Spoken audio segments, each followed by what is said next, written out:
Hello YouTube, welcome back to my channel, the RF Field Tech. My name is Dom, amateur call sign KE580X. I'm going to take my 30 years experience in the professional RF world and bring it into amateur radio. And today, I'm going to be discussing backup batteries and just everything they can do for not just the commercial side, but also for your cell side. What we're going to be looking at is some commercial batteries that are a lot larger than what you're going to have, or you might have them at your house. You might want to put them in your ham shack, but stand by, we'll look at these.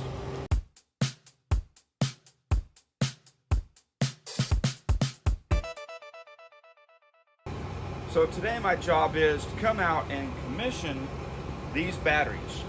Commissioning means I'm going to take an initial reading of what the first conductance test after these is fully charged. And what we do is we test these every couple of years, and we go against the baseline of the battery to see how good they are over the course of time. Usually these are good for about 5 to 6 years, and then we'll replace them again.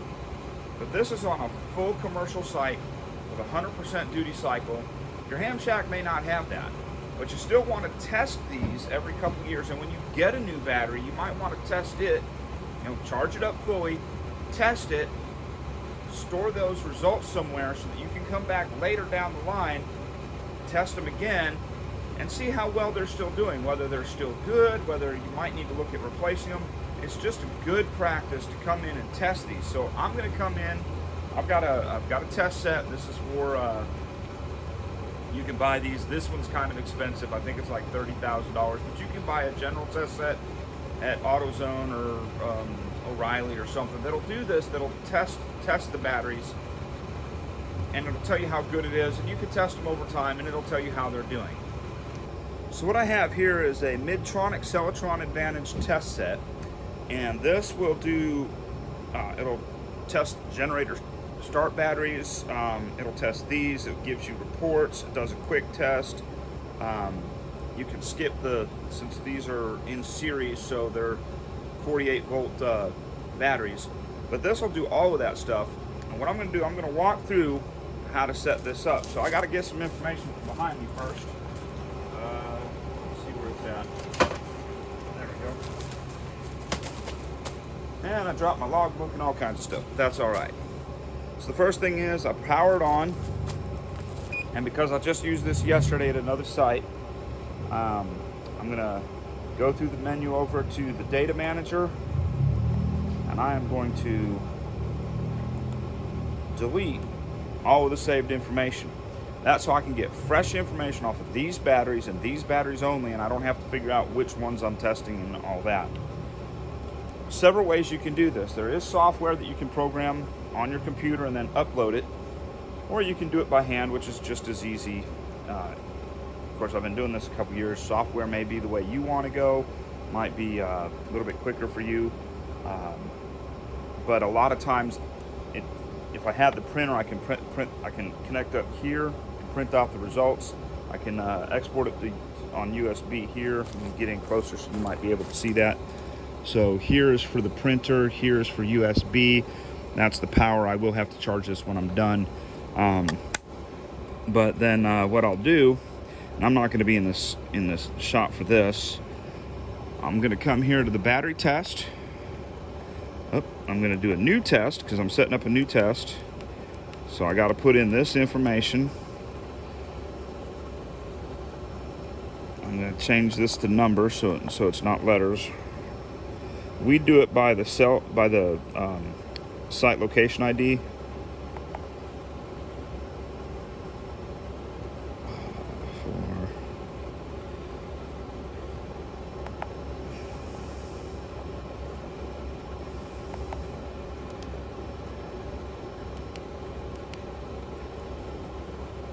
Do this again,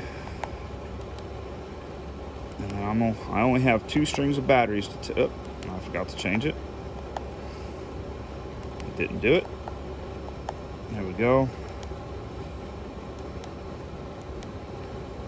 And I'm just going to save, and I'll do that for the second one, but this time instead of new test, I'm going to go to existing.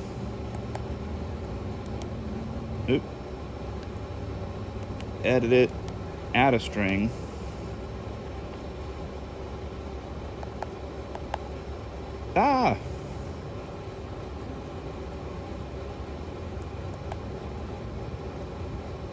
Edit, add a string, yes, backspace, 2, see I messed it up as well, and then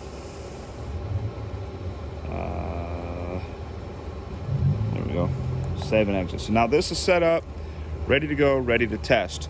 So let's get over here and test these, shall we?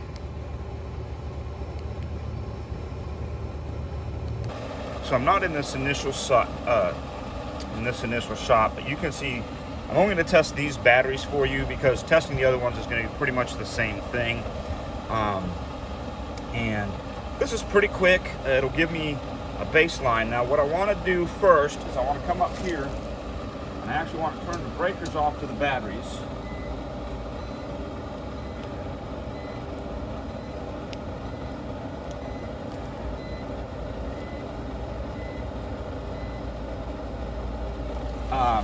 Because I want to test these without power applied. The reason is if I have power applied, it's going to give me a false reading every time. So what I've done, they're fully charged, so now I'm disconnecting power by a circuit breaker. That's going to kill power to it so that I can test these and get a good baseline. So I've already got the test set up, and you can see I've got it set for, I'm going to hit the test, and it's going to want me to do the temperature. So I'm going to point it here, hit the button, and then I'm going to take my test leads.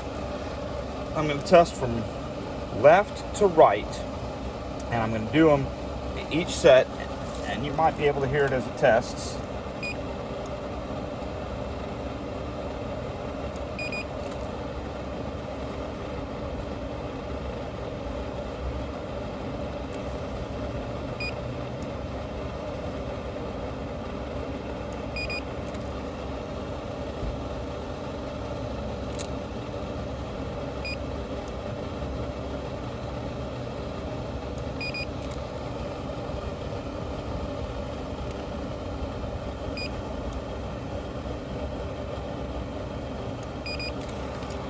Now once it's done, as you can see here, hit my next key here. So it gives me the summary of what it tested, whether it was good, bad, passed, failed. We really don't go by those numbers per se, and I know this is kind of hard to see because we're outside, but this says there's 4 jars. Uniformity is good, the decision is good, the jar averages are about 86% on this test, but when I upload it into our database, it's going to get it 100% because it's the first time they've been tested. So I'm going to go ahead and test the next set, and then we'll come back and we'll look at the rest of it. So now that I've finished testing, all that's left is to pull the data off of here, get it on my computer, and upload it to where I need to be. So like I said earlier, what I'm going to do, I'm going to take my USB drive, I'm going to stick it in here.